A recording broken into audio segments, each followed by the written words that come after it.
Research. I am Councillor Claire Simmons, Chair of the committee, and I will be chairing tonight's meeting. This event is being streamed live on YouTube, and members of the public and the media are welcome to watch the meeting remotely and listen to the discussions taking place. Now I'd like to welcome everyone in Committee Room 1 at Kensington Town Hall and everyone watching on YouTube. Before we proceed with the meeting, I'd like to ask members of the committee to please make sure that your mobile phones are on silent or switched off. And we will start with 72 seconds of silence to remember those who lost their lives in the Grenfell tragedy.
So we will now move to the agenda, item 1, which is apologies for absence. No apologies, absence. No apologies, absence being received from the committee. But we do have an apology from Councillor McVeigh. Declarations of interest. Does any member have an interest to declare? In that case, we shall move on to item A3, the minutes of the meeting held on 12th of May 2025 and 21st of May 2025. The action tracker and the minutes of the previous meetings have been circulated. Does the committee agree to sign them as a correct record? Yes. Agreed. Okay. The minutes, yes. Could I just ask about the action tracker? You can, yes. There's a number of items that just seem to be sort of sitting in sort of ether. I was wondering whether we could have some progress on that. So if we look at the action tracker, which begins on page 11, yeah, there are a couple of items there. There's a lot that's in progress still. And there are a few bits that haven't been actioned. There is on page 13, the report on the responses to the recommendations made by the resource working group. That looks out at me. And we've got the housing revenue account budget as well. So yes, I mean, how do we want to pursue this? Shall we look at each item outside of this meeting and make sure that we chase them? Yeah. Thank you. So that's noted, those aside. Yeah. And in that case, we now move on to the next item, which is the housing and social investment key performance information. This report provides a set of annual performance updates relating to the work of the Council's Housing and Social Investment Directorate 2024 to 2025, and specifically from housing needs and housing management departments and a new homes programme managed by the Social Investment and Property Department. Dan Kingsmore will be presenting this report alongside Doug Goldring, Joe South Holland, Christine Besson. Welcome all. And I will ask you to present the report. I'm not going to say a huge amount. This is not the first version of this report you've seen on there. It's the first, I think, in our proposed new annual cycle. And the main change to the to the kind of covering report, if you like, and we welcome any comments on this approach, is that as well as just kind of introducing what the department is and what we do, we've made an attempt to kind of pull out some of the issues that we think might be of particular interest to the PC, either because they are, I mean, I think when we were putting it together, it was the nice things that are either particularly good or particularly worrying, or that are particularly kind of salient or sensitive for one reason or another. But of course, we're not trying to limit the in that. We just thought we would kind of draw out a few particular highlights to get you going.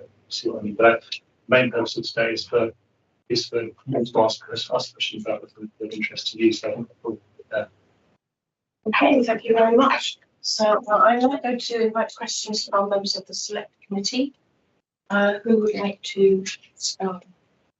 I'll just make a general observation. And I see that you have put more detail in the report, but for my mind, there still isn't enough. And so that, you discuss targets not being achieved or achieved, but there are no kind of figures in the actual text.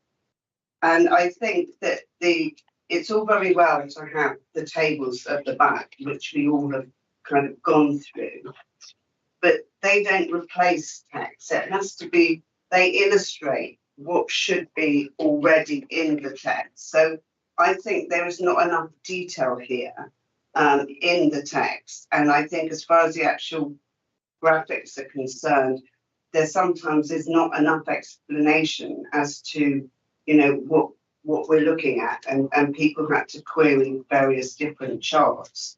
I mean, for example, I think we can all work out the traffic lights, green being good, amber being not so good, and red being a kind of an alarm kind of thing. But it doesn't state that.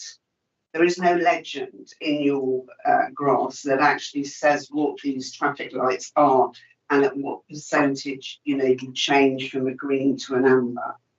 So two things. I think the charts, some of them could do with more explanation, but I think there needs to be more in the body of the report in terms of analysis and in terms of detail, because otherwise we're flicking between one or the other, and neither quite adds up. And, I understand that these charts, you probably deal with them every day. You're so used to looking at them that you completely understand what they are. But for somebody else, for some of the charts, we didn't actually understand what we were looking at. So I think you have to look at it with the eyes of someone who doesn't know and hasn't seen it before. And I think in the actual text, there needs to be more explanation, more analysis, and more detail. That's been done. I was concerned about the social investment property, which I think is page 38. You've given projections, but you haven't cited actuals. And when you look at Councillor Cochrane, actually there should, given the problems experienced on a new build, actually indicate what the actuals are likely to be, and if there is a money that you can claw back. I think this is it's a nice graphic, but it's not telling me what the real cost is. And given the fact that we have discovered a project which had a gap from the get-go, I am concerned about the procedure. I think it would be useful to know the procedure about when you commission a new estate. What is the process? How do you arrive at the budget? Who is the person responsible for actually commissioning the design? Who's in control of the contractors? How is the job being monitored throughout? And how do we land up with the new build like Kelso Cochrane, where we actually have to decant people? And obviously, kind of one of the challenges we're facing in this report, I guess, is that it's hard to do justice to all of that in a kind of performance report. And I know you're. But this is about performance. It's the backbone of. No, it's not giving us this detail, but behind this graph, there is. Yeah, and so what I was going to say is I know you're talking about your work program later, and the questions you've raised seem to me to be very, very legitimate territory for a kind of perhaps more detailed, focused item at a future meeting to get into exactly those points, which are all very kind of important, legitimate ones. We can say a bit about it now, but I worry, as it were, that there's risk of not quite doing it justice. But we'd be very happy to bring something back on that if you want to prioritise it for the community. Thank you, Chair. Councillor Rossi talked about detailing the recovery report, which I agree with. I think it would also be useful far more in the dashboard as well. I mean, you can go into lots of detail. Yeah, for example, there's something like rough sleepers in there, but it doesn't really expand as to what those numbers actually mean, what the consequences then were. And then things like allocations, for example, what would be incredibly useful is to know a bit more about where all those allocations are, which ones are in borough, what are out of borough, if they're in borough, what ward are they in? We are mapped would work really well there. Again, I suspect all of this information already exists, and I hope anyway can be accessed relatively easily. It would provide a lot more insight into some of these cases. Another example was, for instance, people on the register. How long can some of those people have 3,000 figure? How long can some of them been on it? A breakdown, for instance. I provide more feedback. I hope you understand the gist of what I'm getting at. I think to gain more insight as to how well they're doing and what problems are. I suspect to say that you already have and are looking at. It would be much helpful for us to be able to see it at the same level as well. That's my general. Yeah, and I kind of, and perhaps this has something in common with the previous comment, which is that and I'm very kind of open to a discussion about this, about the extent to which one of the things this is doing, I think, this is one interpretation, as it were, of the comments you're raising, is that it's raising raising your interest in areas where you like a bit more detail. And so one response to that would be to say we'll provide more and more information in each of these performance reports. But another way to look at that would be to say, actually, this has made you realise that you want to dive into one of these topics in a bit more detail as part of your scrutiny program. You see what I mean? You could reduce it because there's a lot of the answers to the questions you're rightly interestingly raising are as much kind of quantitative as they are quantitative. If you see what I mean, it would be hard to do justice to them in data. So I'm happy to work with the team to figure out whether and to what extent we could. We're always open to tweaking this report to make it of use to you. But I think some of these questions are better addressed through just a kind of deeper dive in a dedicated agenda item, which is exactly kind of what your work program discussion is about, I guess. Not trying to deflect, just trying we should work together on finding the best way for you to really scratch into the detail that you want.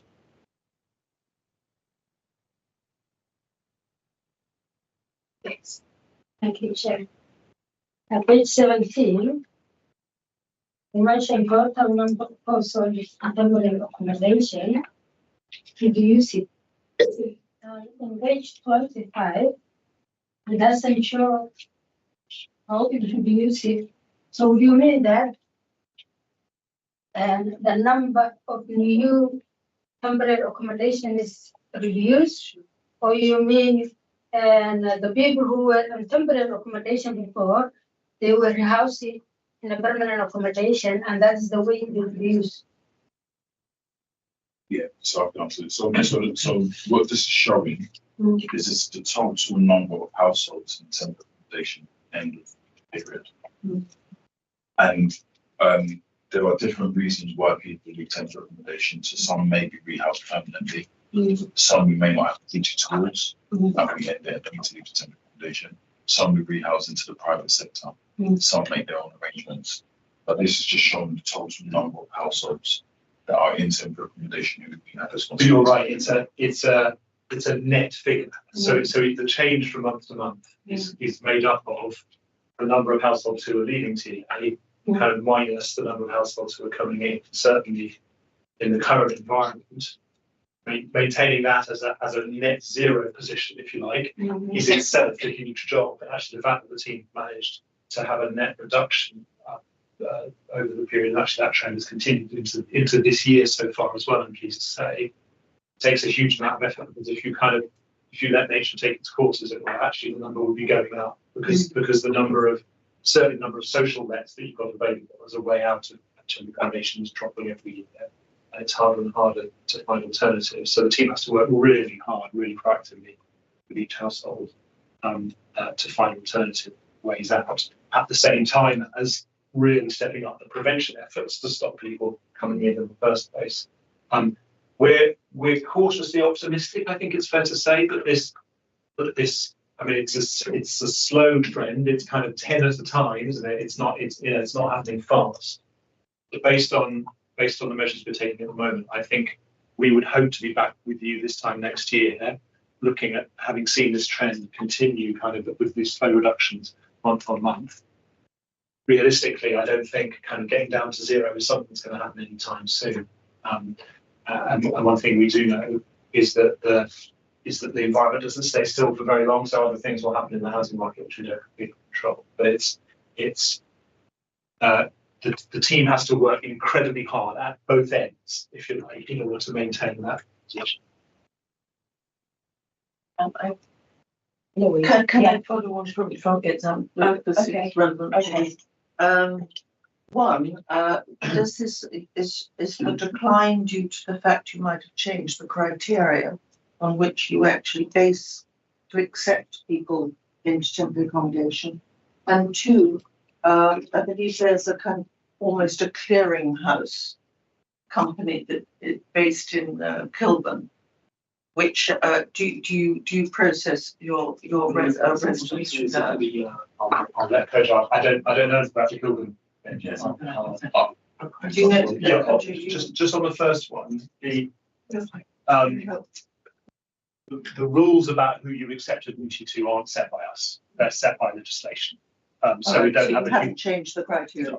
No, we couldn't if we wanted to. Oh.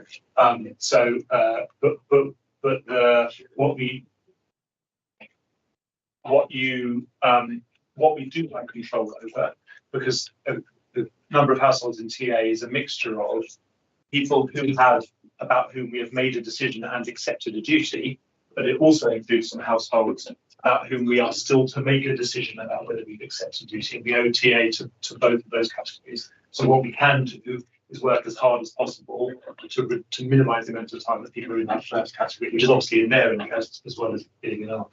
But I don't recognise the clearinghouse question. I don't know if you know any more about that. No, we're not using. I've not heard of this clearinghouse, so I'm not using it. Let's just stop the interest.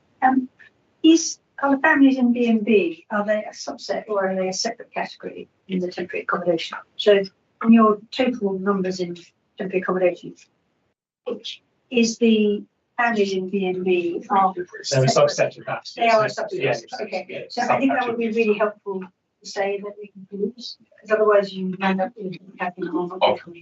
Yes. The reason why this is separated in that way is because under the provisions of the legislation, families are not supposed to be in shared accommodation for more than 6 weeks. Yeah.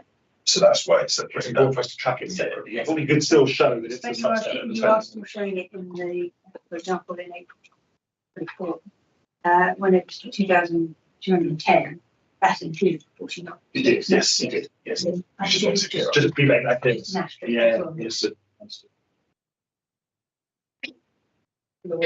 Thank you. Well, I'm grateful to my colleagues because they've already touched on the subject that was first on this in temporary accommodation. Sorry, that's fine. Void. I mean, I was first drawn to this graph because it's all red dots, and I see that there's some good news and some bad news in there. And I just really wanted to know. I mean, I'm a little bit concerned about the number of families that are referring brokers for more than 6 weeks. I see that there's a reduction last year, which is positive, but it's still quite relatively high figure, which is there's a legal. This is a legal thing, isn't it? Yeah, so that's not the figure now. At the moment, it's 7. Oh, Remember, okay. this is historic data. Yeah. So we Okay, actually yeah. reduced it to 7 as of Sunday. We've taken a kind of sequential approach to this, so that a large part of the focus of the team last year, the year that this data refers to, was on reducing the use of commercial hotels, which is a slightly different category. And Ben Breakfast is a we can explain more about how these things are different from each other. But the commercial hotels, which was the most expensive and the least adequate accommodation option, So we had the team working on that as the first priority to get those numbers down and keep them down. And now we've moved on to B&Bs, which is the next focus to get them down. As Koja said, much more recently, we've had some real success there. And then the trick is, as it were, to manage that sequential approach. But then, as you take your attention to the next one, not to let the numbers creep up again on the ones that you've moved on from, which is really tricky. But the as with so much of the picture on temporary accommodation generally, it's particularly true with the use of hotels and B&Bs. But what is the most expensive outcome for the council is also the least good outcome for the household, if you see what I mean. So at least there's a happy alignment in choosing your priorities, because by tackling one, you're tackling the other. And are you saying that your optimism is it's going to improve even on what we're doing now? I'm not sure we'll ever get it to zero and maintain it at zero. But I'm kind of, and I also, you know, as I say, one thing we've learned is that there's always something around the corner to surprise you about the way that the housing market's working. I'm not usually in favour of that. But certainly with the new focus that we've got the team working on, I'm cautiously optimistic that we won't be creeping back up to where we were. My other question, if I may, Chair, is just on the antisocial behaviour evictions on page 33. I noticed that the bottom right-hand side, number of evictions for antisocial behaviour at March 24 was 1 and March 25 was 9. It's a single figure, but is this as a result of we're dealing with the cases better, reform, and the resolution is preferable, or is this something else? So ultimately, with antisocial behaviour, you don't really want to evict people. You want people to change their behaviour. What we have done consciously over the last, I'd say, 2 or 3 years is up the amount of. So whilst we offer a helping hand to change behaviour, we were just doing that, trying to change that, but actually we need to do both at the same time. So you tell people that's what you're going to do, but also you've got to go. The process is really long. It takes some years to get to the final outcome. And I think really last year was really the outcome. Those 9 cases started 2-3 years ago, and that's really what's coming through. And I suspect, whilst 9 is a bit higher than we would like, because we want people to change their behaviour. Ultimately, if they're not going to change their behaviour, there needs to be a consequence, and that's what's happened. We'll probably go down a little bit this year, but the amount of action we're taking in terms of legal action has gone up in the antisocial behaviour activity. But you would also see that satisfaction hasn't really. I mean, it's a low number. I explained that I think last time I was here about what we're doing to try and speak to people who've actually had antisocial behaviour. One could see that that's a sad outcome for a lot of people, but the flip side of that coin is, of course, that other residents in that block, I don't come across it myself in my own ward, that would be a happy ending, that, you know, that those problems are now resolved because the person's moved on. But, yeah, absolutely. And it's quite a lot of satisfaction out of that, but it does take a long time. But when these people move on, do we know where they go to? Other areas within the borough, or is it probably very rarely evict families? Yeah. That is like really rare, maybe once or twice a year at most, if that. So they tend to be single people, and they will be assessed in terms of their. So that means so often they'll come back round. Yeah. So some of them may go into sports accommodation, or we'll find them PRS, or some of them just disappear. Thank you. Yes, small points thinking about something that Dan said about the availability to social homes and by number. That's another number that I think that would be incredibly valuable to be able to see. I think it's in there, isn't it? The number of social We weren't asking, I thought I would double check. the number of social homes in the year. Yeah, the allocations. That's the allocations one. So just to answer that question, so that is on page. That's on page 26. Yeah. So just to answer the point that you made earlier, Councillor Bruin, they're all in borough lists. Sorry, which page? So on page 26, the housing needs allocation. So if you look at the annual box, so which is on the kind of bottom right hand side of those three tables, what that shows you is the number of social lettings into social rented homes. That's a combination of our own council homes and housing association homes. They're all in the borough. So as you can see, we set ourselves a target for both 24 and for the years ending in March 24 and the year ending in March 25 of 400. And in both of those years, we missed that target, albeit by slightly less in the most recent year.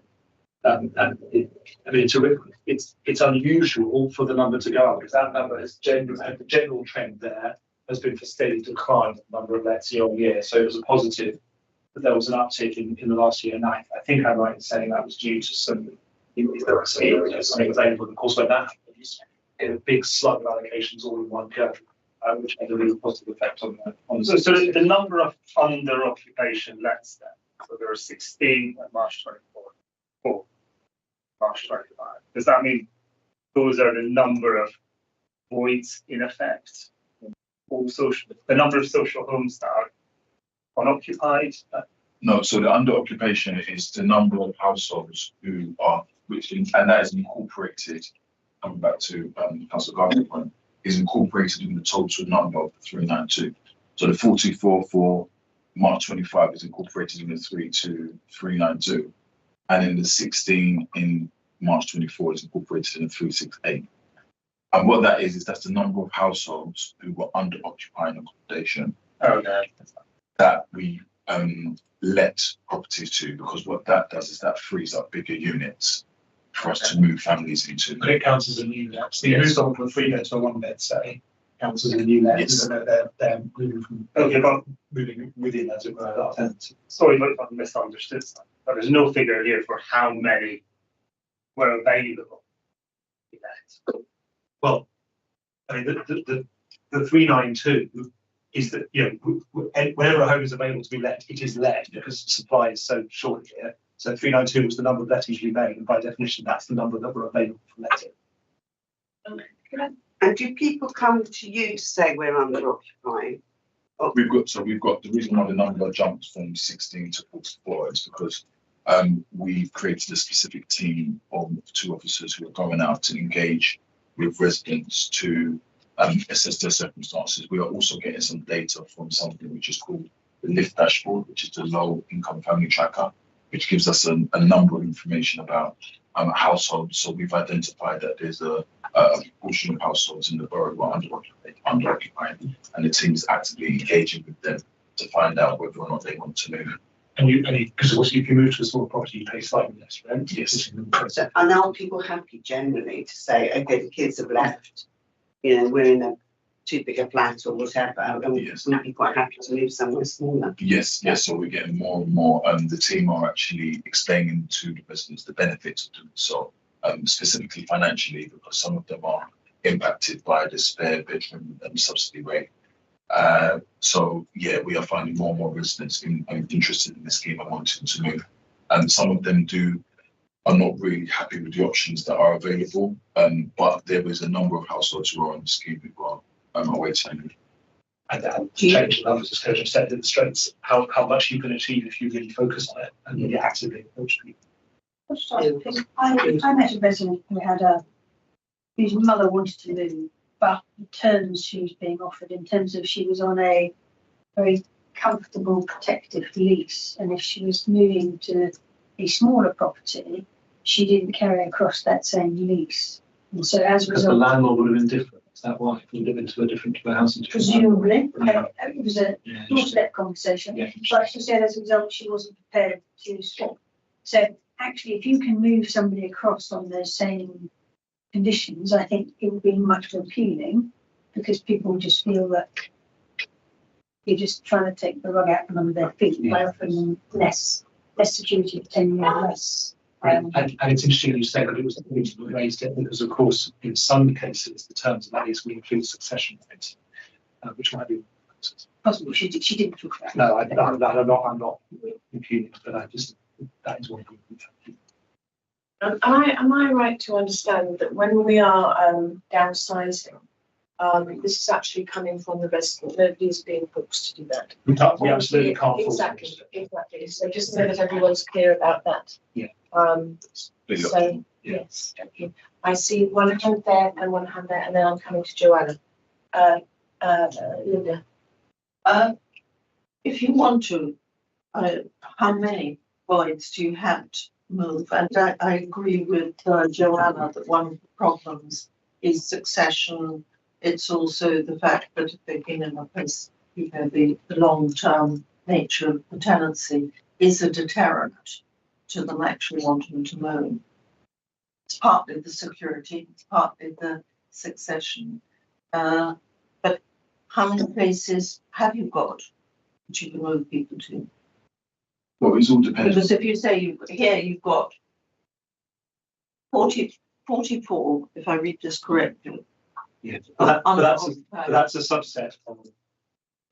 So every one of those 44 will have moved into one of those 392. So the 392 is the total number, but of course they also, each one of those 44 who move will also then provide a void which we can move someone into, if you see what I mean. So effectively it's exactly, you get two, you use one void to create another void. But what you're doing is making the most efficient use of your home. So it's in a way, the answer to your question is the same as the question that Councillor Dorian asked, which is 392 is the total number of homes we had available to move people into, whether they were downsizers or people coming off the register or people coming up to here. So that is the number that we have. And the fact that we had built a few new homes, that must have provided a few more.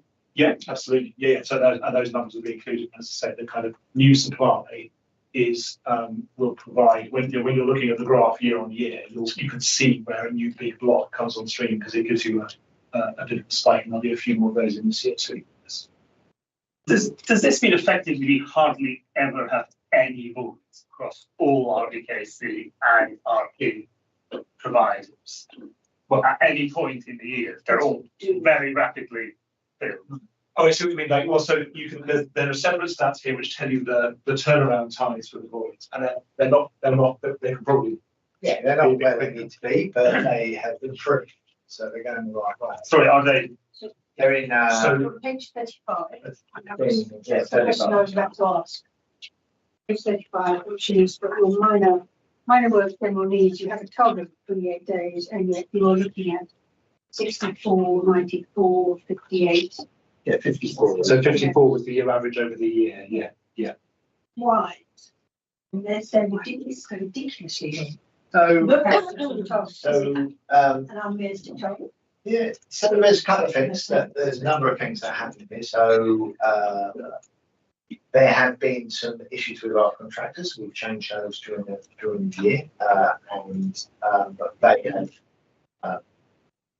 not delivered the void back at the time that it should be. The amount of minor voids that we do though is quite limited because we tend to do major voids in most cases because we make sure they hit decent enough standard when we do get them. So that involves usually putting in a new kitchen. So that's what the contractors are geared up to. What is clear to us is we need a contractor that's geared up to dealing with smaller type voids that can go in and just make sure that the health and safety done in fact. That's what's being looked at. So we've got a new contract that's due to go out to tender towards the end of the year. So we need some different contractors that are geared up for that part of the major. Sure, you said that last time we looked at these figures, and that's what worries. It's a year on. But So we do look at those so figures. what I would say is there was some problems, and it takes some time when you let the property because it's done time, isn't it? So by the time you let, so if you let something that's 150 days, then it's going to impact your figures considerably, even though you might have the systems now to deal with it. So we changed manager. So Bernadette was here. She would say we had to change the manager. We did that in August last year. The turnaround time so far this year is better than it was last year. All right, we're only 2 months in, but it's moving incrementally in the right direction. But fundamentally, we need to sort out that. We need to sort out the can service. That's the other context. Should the server look at it as almost a hospital job because there's nobody in it and clearly servicing in people that are in that. So we are going to separate out the contract gas servicing from the service. That's what's holding it up. I mean, fascinatingly, on those figures, your major works, you have a total of 56 and you're achieving 68. And your minor works, you have a total of 28 and you're achieving 54. Because they all deal with it as major work. So because they're geared up for that. That's the point I was making about putting some up. So if I can actually then just ask about, you brought up resident safety, so page 30. So this was one of those charts that I sat there and I looked at and I thought, I don't understand the difference between the blue boxes and the boxes. Now, it's a number of open fire risk assessment of reactions and the yellow boxes, number of open and overdue fire risk assessment actions. So there's overdue, but what is the severity? What's the difference? Are they subsets from each other? When do they move from one to the other? So there are subsets. We tend to bring we have many times here a report just on fire safety, which does give the full subset. So lots of those overdue actions tend to be linked to capital program delivery or some of our leaseholder entrance doors. But that's going down, to be fair. There's been quite a lot of progress in leaseholder doors. Sometimes actions are overdue the day we get them because of the severity. So we do break it down by severity. And again, when we bring the fire safety, when we have been to at least 3 times, we set out exactly what that is and what they need in each category, because there are multiple categories here. This is just an overall snapshot, because you'll see, if you look at back in September, October, we did have a bit of a crisis where the fire risk assessor delivered us all their fire risk assessment. We've been chasing it, and then they delivered us our bunch of work with one go, so we were a bit swamped. So we've had to work very hard to close those actions down, and that's what we've been doing, in fact, up to the end of financial year. But we've been asked a kind of a version of a similar question to you asking about initiative, which is kind of how can we present fire assessment action data in a way which is it's a slightly reductive way of putting it, but which is really telling them how worried they should be. If you see what I mean, in the sense that kind of, and the point that Doug makes, that some of these actions are kind of urgent and overdue on the day they come, and where those are drifting for a long time, you absolutely want to know, because that is critical and unacceptable. There are other actions, whereas Doug says it's totally sensible and appropriate to say we will pick that up when we do capital works on that block, because it's a different kind of order of urgency. But at the moment, all those different categories are kind of are come together in the way that we're presenting this. So we're doing some work with our colleagues in the kind of corporate team to try and figure out how to present this data, the leadership team, and then in turn to you, which kind of draws out those distinctions a bit more clearly. I can give examples. So, for instance, you will have increased standards in emergency lighting. So we would have emergency lighting on the old standard. So they get picked up for our risk assessment. We could do all of which we would put that into a capital program that then upgrades the emergency lighting. So that's how we do things. So what are near misses and accidents? So they are health and safety incidents that go on in our workforce, predominantly all with our residents. So if you had someone trip over, for instance, so over a paving slab or something like that, or someone could get exposed to asbestos or have the potential to, that could be the near miss. So there are a number of things that are in the list, and they get called over every quarter. So, but it's crucially just to kind of the reason that we report on near misses is that we need our workforce to be reporting near misses, because that's teaching you a lesson that you, as it were, there's an accident waiting to happen, literally. And just because there wasn't a negative outcome doesn't mean there won't be next time. So you have to get people reporting in order that you can then make the correction and avoid accident. And the important one there is the RIDDOR ones, which is where you have to report to the HSE, and they are severe issues. The committee wishes to So those sorts of things will be So that's helpful. actually very helpful because, as we've said, there's no legend, there's no No, queue. yeah. And when we have No, applicants, it Yeah. wouldn't necessarily jump out to a person what that actually is about. But I think what Joanna's making, from some of this, and Mary-Therese and you should mention as well, from some of this data, it isn't clear, as you say, how worried should we be? So I think in terms of analysis of what's here, where we're looking at the fire risk assessments, it includes things on a scale of severity. Yeah. Equally, where we have near misses and accidents, they're lumped together. So I don't know how many accidents there have been from looking at this. I mean, maybe I mean, we treat that's, them reasonably maybe similar, that doesn't make a difference. unless they're of a severity where they have been. Yeah. reported. I mean, that wouldn't necessarily come out to us. So thank you, Joanna, for that. Let's ask one thing. Yes. Said, Yes. Poor entry systems. Yeah. There's been a lot about it recently in Aston's emails, and separately when we went to Lancaster West and did the tour, it came up there. Do you think we should have an element of actually how operating remote accesses or door entry systems are on this ledger? For the very reason that actually it is a security element. It may not be first and foremost a fire issue, but it is something that makes people feel safe in their home. And I haven't seen it in any of this ledger. And I'm looking at it going, Sure, will it's in not here. be addressed. Yeah, I thought we had one thing in here on door entry somewhere. But absolutely, number of door entries calls attended, attended in time. So that doesn't tell you how many systems are working or not. So, Yeah, and that's your point. so you do, so there are a couple of extra door entries. Page 32. Yes, and I had next to that meaning.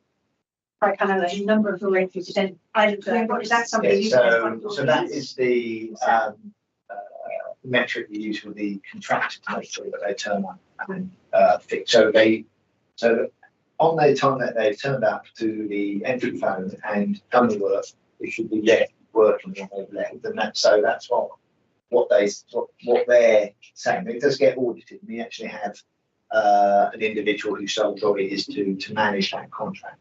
And indeed, again, we've changed the contractor because we need to make sure that it works better, and it seems to be going better just lately.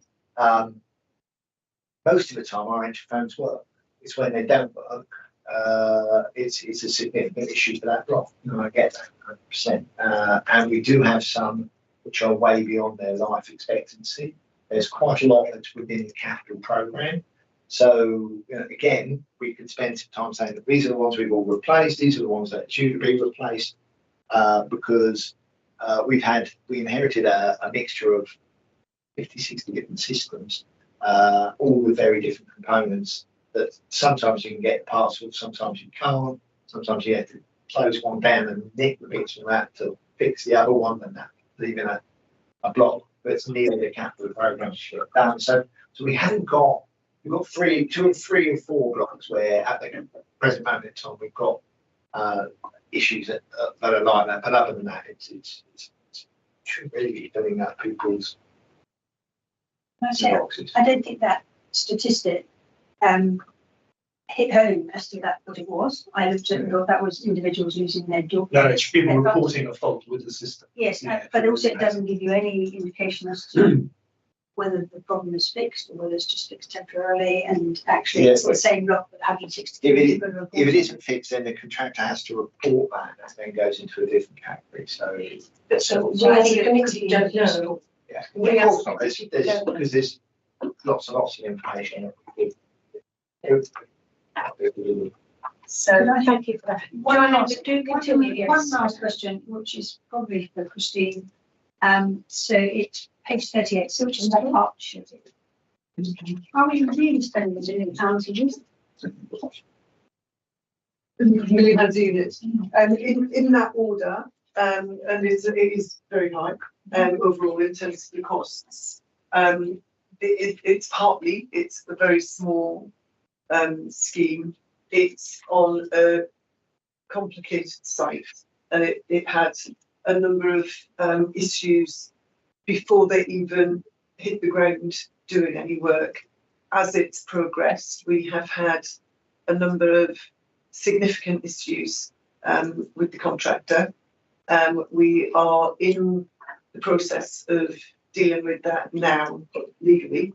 And so I wouldn't want to get into any details about it. We know that there were issues around some of the materials being used at the time, and we needed to make sure that the contractor did what they had been asked to do, which we did. The delays over time, the number of issues that we faced, I think it goes back to the original. Thankfully, they're not all like this. We have had problems across the programme.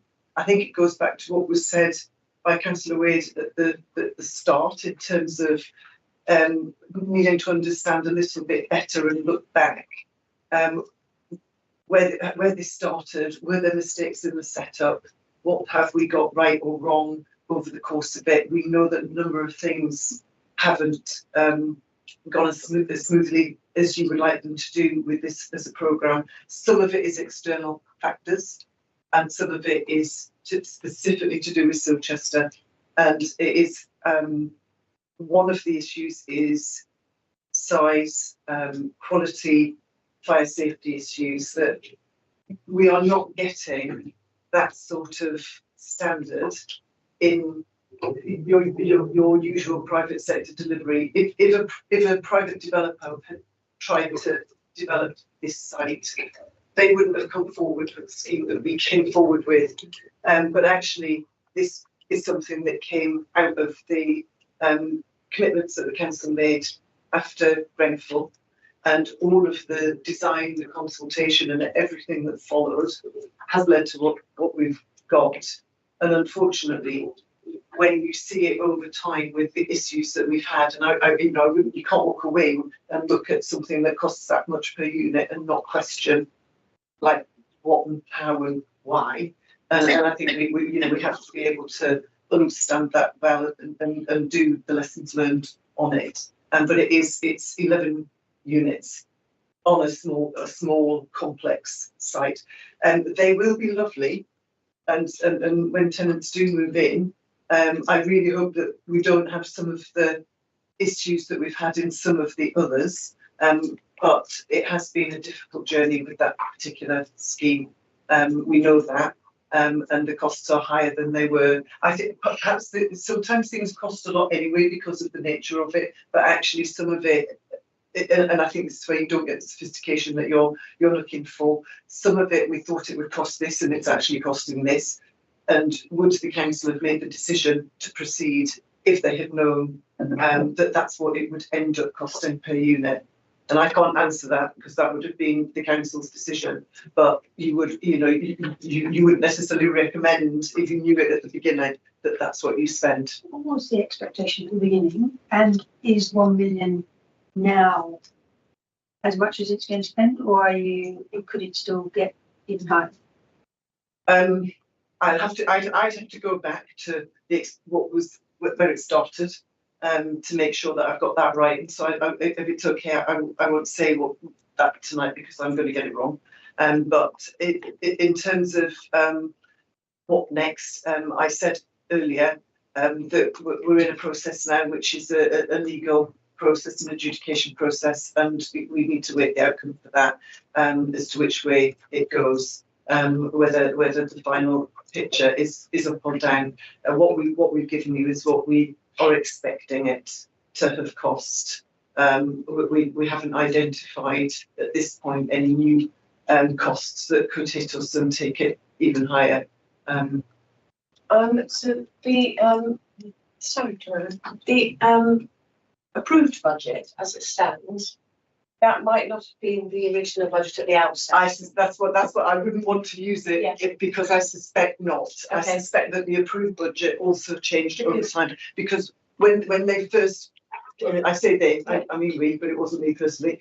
When we first came up with the programme, there was an estimated cost at that point not tested, and then that would have been adjusted as they moved through the design process and then moved through the contracting process. And that would, and so I think the approved budget will reflect other decisions that have been made subsequently rather than the original position. And it's obviously, as Christine said, this is the kind of site which your average housing association, let alone private developer, probably wouldn't have proceeded with in the first place. We obviously, when we were setting up our new homes programme, we had a very limited amount of developable council land, which meant we weren't in a position to be so choosy about what we proceeded with. I guess the other thing to say, which is kind of implied by what Christine said, but perhaps better saying out loud, is that, and we have this in common with lots of other boroughs around London, after kind of 30, 40 years of not building social housing, we were in the early stages of our programme, which all these approvals were part of, we were learning on the job, and there was probably a degree of kind of we not being at the level of sophistication we'd have wanted to be, where we could have probably anticipated some of the kind of underestimation of costs at the time that we were making decisions to go ahead. I think kind of that is, as I say, it's not unique to us, but in this particular case, the numbers speak for themselves. It's really stark. And I don't think either Christine or I are sitting here defending it, as it were. But it's kind of the most, one of the most important things we can do now is understand how it happens, so that we prevent the risk of happening in the future. Thank you. Are your questions on this topic? Yes. Yes. Okay, then I get back. Okay, so we're going to stick on this topic so we get this finished, and then I'll come to you. So Linda first, very quickly. All right. The second time you give Linda when I hold the hand. Yes, I'm just trying to keep us on the subject so that we don't go back and forth. So just to round this one up very quickly. There are a couple of questions. We've done a number of, I understand the concept behind new build. Great idea, we want the houses, but actually we have the competence within the department to be able to initiate it. That's number one. You said something, Christine, which I found quite interesting, that other people wouldn't have built on that site with that specification. So I'm intrigued as to why something proceeded in that way. And then the third question was, given the fact that we've had a number of other problems on new build, what have you learned? And how have you changed your procedures in order to try and prevent potentially more waste of money and delays on home delivery? Do you want me to pick that up? I mean, what we'll say, I'll just refer to what Dan said earlier about you might actually want to look at this as part of your work programme. This is what I'm thinking, and I thought, can you note those questions? I will, but I don't mind giving you some headlines now, but I think there's a lot more sitting behind this that we could look at, and I'm happy to come back, as Dan had suggested earlier. But just very quickly, I will. Dan said just before, and he's absolutely right, a number of local authorities embarked on this, on programmes of new build, and have done over the past 15 years. Most brought in expertise from housing associations at the time, and did build that body of expertise. I would say that here, that is exactly what we did. The previous permanent, she did leave last year, head of capital delivery, actually was an expert from a housing association in construction management. So we have had that expertise.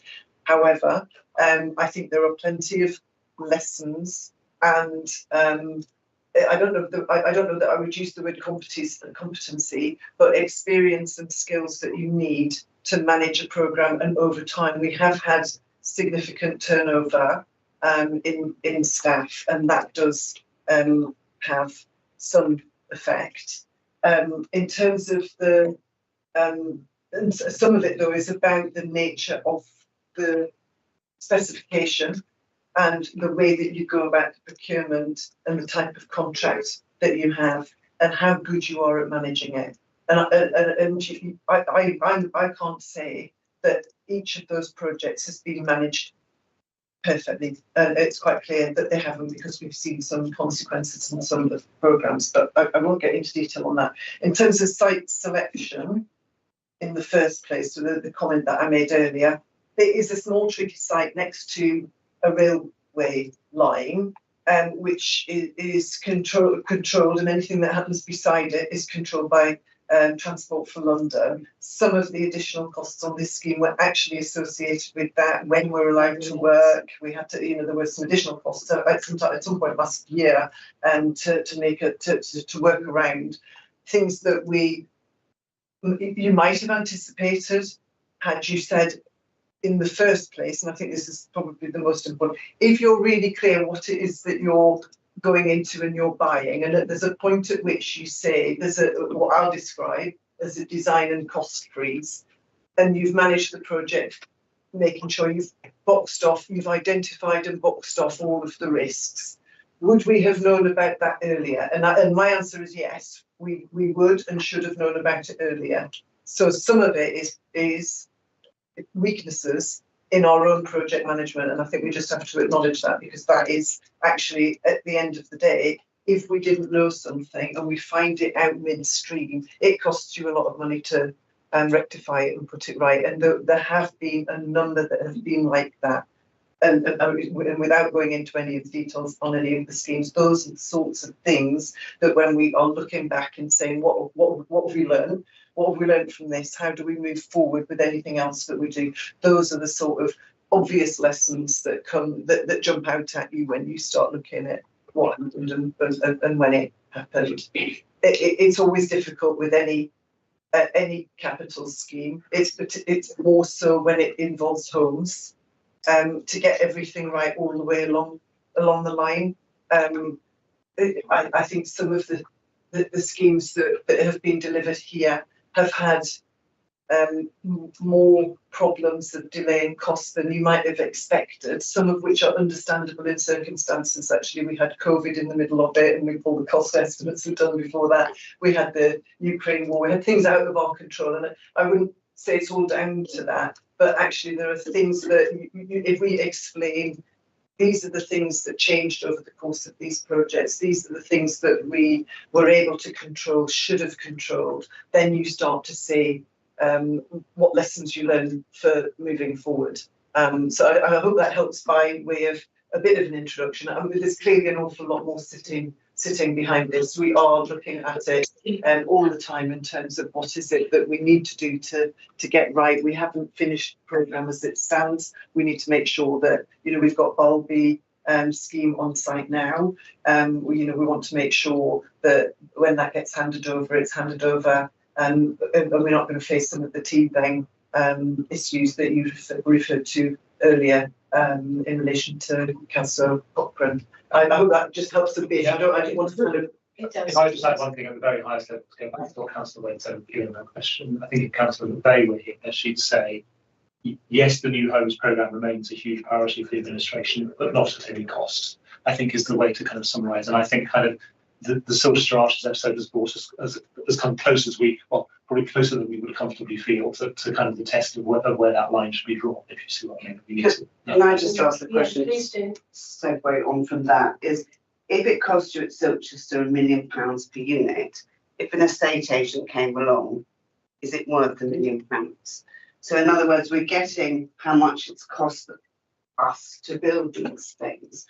But I mean, if we are spending more than the actual property is worth on the market, then that is really a serious problem for us. Well, yeah, even though it's it's providing a home, but it certainly isn't value for money. So that's certainly one measure. Although of course, I mean, kind of slightly opposite, but they're being built as social rented housing, so the value of a social rented home on the market is very low. That wouldn't be anywhere close to that. Obviously, that's not what you're asking. You're asking, would a private home on that site be worth that? But you see what I'm asking? I do, yeah. Is at some point you've got to weigh up how much we're spending and what the thing is worth. Yeah. Whether it's private or social or however. Yeah, and I guess what it's worth to us is there's lots of different ways to approach the answer to that question.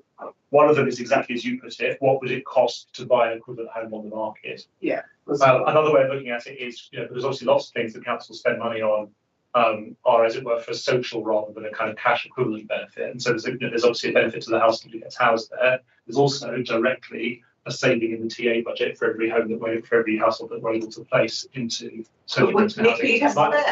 My feeling is, just to finish, my feeling is But on Silchester Arches, none of those different methods of calculating the value to you would be equivalent to how much it's cost us. But And what it's I- not acceptable. But amount what for I'm any saying, unit cost. Dan, is we have embarked on a process of building homes, which we know everyone wants to do. We know there's housing crisis and it's always on the news, etc., etc., etc. But if we could have bought a property for less, which is the same, then, you know, that is something to bear in mind. I guess the one thing I would, so I'm not disputing that. And as I say, we're not sitting here saying this is a good value for money proposition in terms of what we've done. I certainly wouldn't want to give that impression. I guess the one thing I would say about that, and I'm kind of quite looking at Doug as I say this, is that what we do know is that, you know, obviously this council, more than most other councils, does have a lot of experience of going out into the market and buying homes out of the private market for use as social rent as part of the Grenfell housing programme. And what we know is that there's an amount of money you spend to buy the home, but because of the standards that we set ourselves in terms of safety, and particularly fire safety, it's almost certain that that home won't meet those standards. And so when Christine was talking earlier about the specification, one of the things we're talking about when we say that a private developer wouldn't have built to this specification on that site is that we set ourselves up, you know, unapologetically set ourselves much higher standards than you would find either in a second-hand home built on the market, or, I'm really sorry to say, in a new build home built in the private sector today. And that So becomes I a was bit of a going on this one, just to say, so my last point is always it's been used, whenever I have suggested, there's a lot of empty sort of hotels, whatever properties around our school, and why don't we actually convert them? We're always told that the cost is too much and it's actually cheaper to build new ones. So, you know, when we get into the stage, if it's actually costing more for us to build something than they're actually worth, then you have to ask yourself, well, maybe why don't we go down that road of you know, refitting old hotels that have not got any purpose anymore and turning them into social housing? Why don't we do that? So this, in a way, is a precedent or an argument for exactly that suggestion. It's this case here with Silchester Arches, which may be some of the value of the learning that can come out of it. But I think to kind of the risk of labouring the point, I think, you know, what Christine was saying to avoid ambiguity, is that if we had known at the outset that this project would come in at this cost per unit, it's very unlikely that we would have proceeded. I think that's right. If we go back to when the original programme, clearly I wasn't here, but in terms of finding sites suitable to build an ambitious number of homes that the council wanted to build, it was quite hard to find the sites. And so some of them were assembled, if you like, or acquired, or they were complicated. And this is one of those sites. And, you know, so if you say, you know, when you ask, you know, did we know what we were doing? I think actually the people who did that at the time did, but what they were trying to do was to build new homes, high quality new homes, in the right places, in the right way.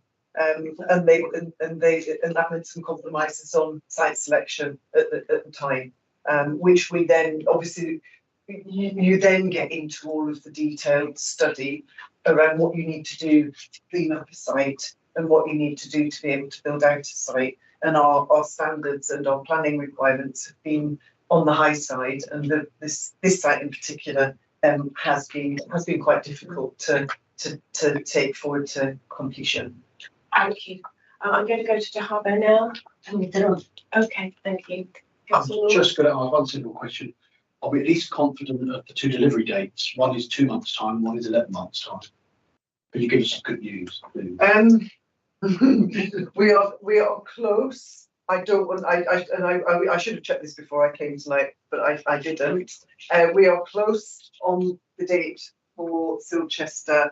At this point in time, nothing has changed about Balby. So that's September. That's 2 months. That is 2 months. I'm going to say I'm not sure it'll be fully completed. It might be handed over, and then we might be doing the commissioning that we need to do. Is it So I need to check. Maybe the committee might want to do a visit, a site visit. Oh, I think I mean, that really it would be really welcome. And I would certainly be interested in that. And actually, if you wanted to visit any of them in progress, we would be happy to do that. Now, most of them are now complete, but we Maybe could let's try say to the arrange chair something. can take Is it too?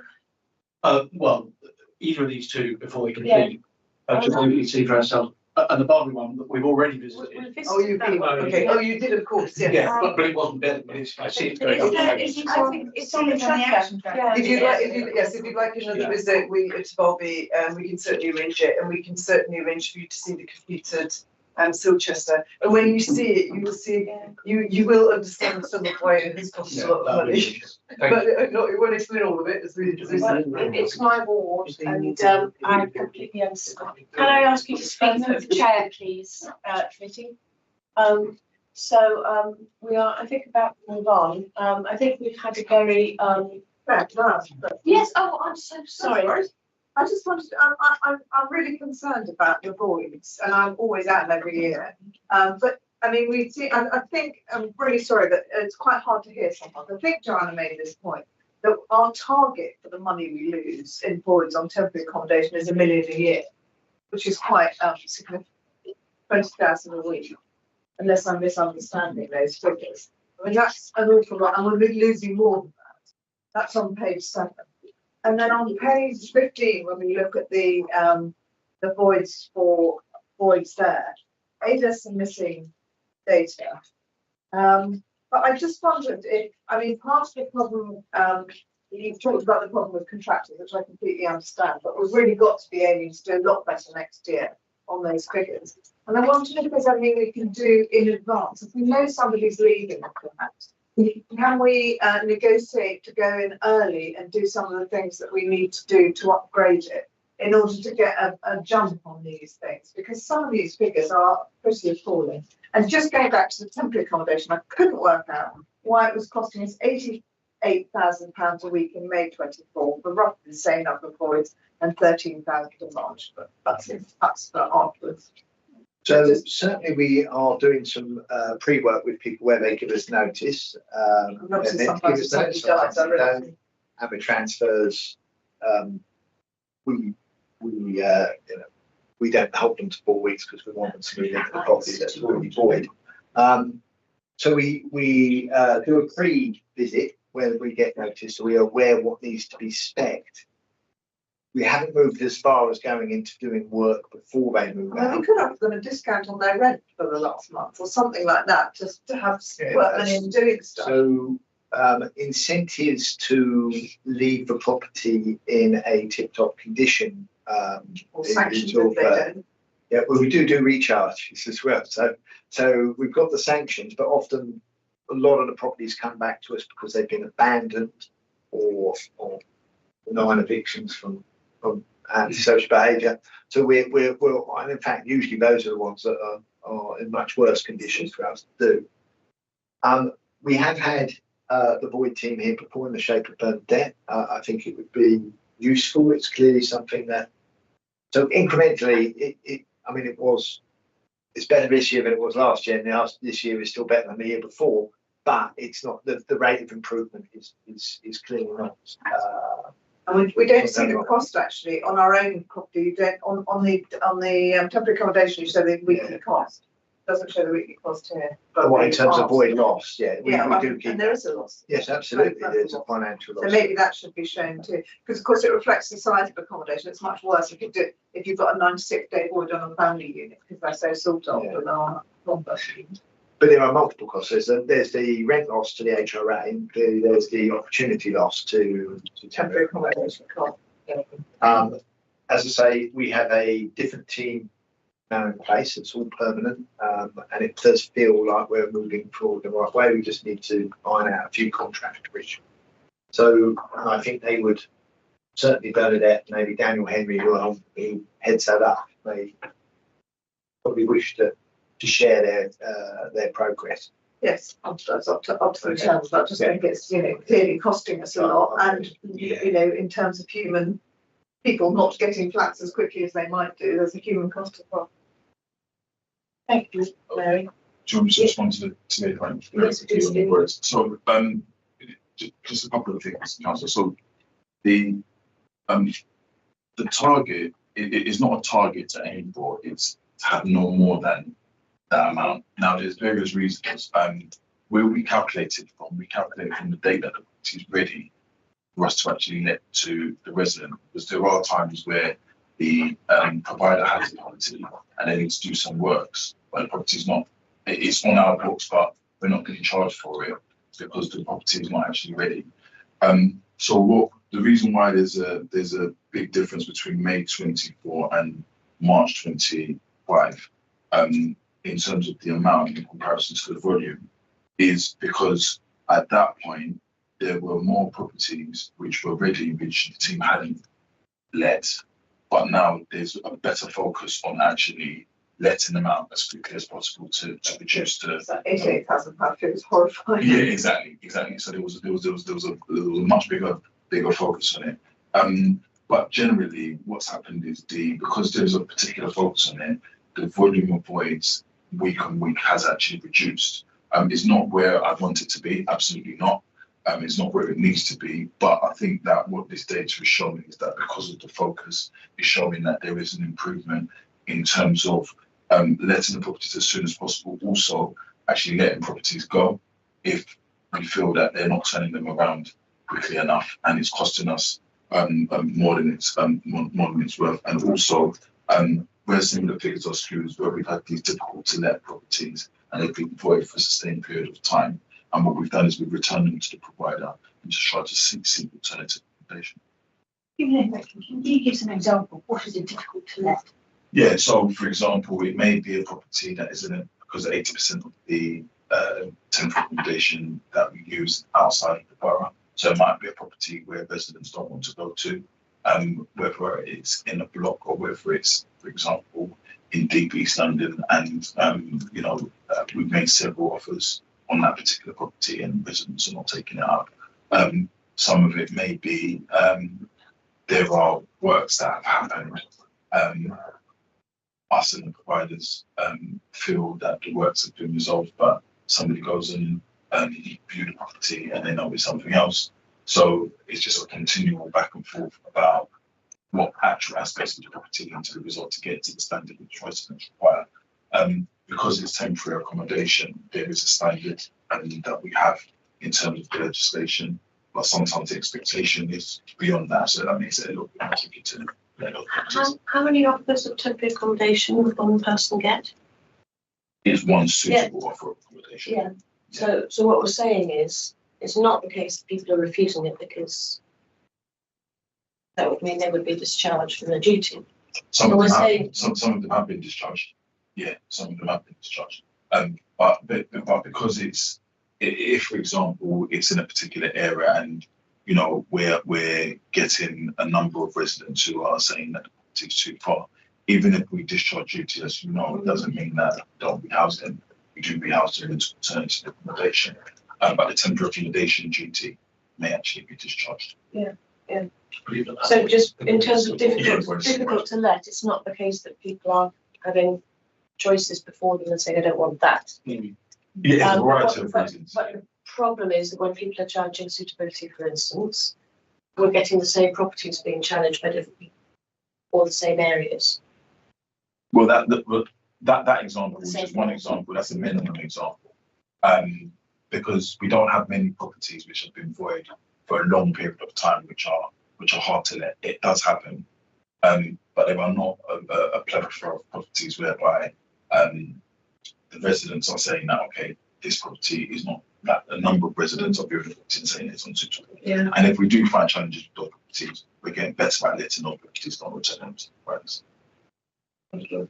Thank you. Do we have any other questions from any members of the public? We are about to finally move on, I think, to the next paper. But before we do, I think we had a very full and helpful discussion on the committee. Thank you very much for that. We have talked about, we picked out some items that have come from looking at these figures that we may want to look into a bit more. In particular, we talked about voids, about temporary accommodation, resident safety, the door entry systems, and also the new homes. And I think we have collectively established as a committee that we think we need to have more in depth